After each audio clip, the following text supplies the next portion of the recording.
Welcome to the Slop Farm. Enjoy the video. You're starting in Settings right away. This avoids waiting. First, open Settings, tap General, then Keyboard. Tap Keyboards at the top to see what's installed.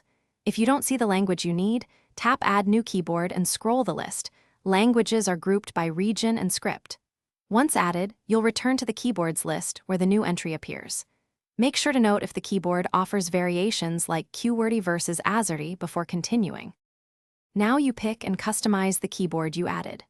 Tap the language to select variants or keyboards with diacritics and handwriting. Some languages include multiple layouts. If you added a third-party keyboard app, tap it and toggle Allow Full Access only if you trust it.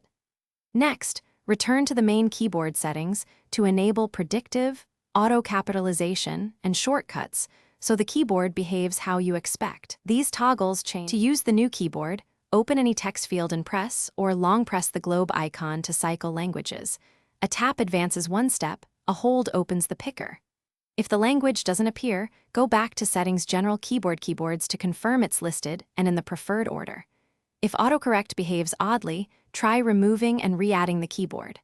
One key troubleshooting tip: restart your iPhone or reinstall the keyboard app. That clears temporary cache and often fixes detection problems.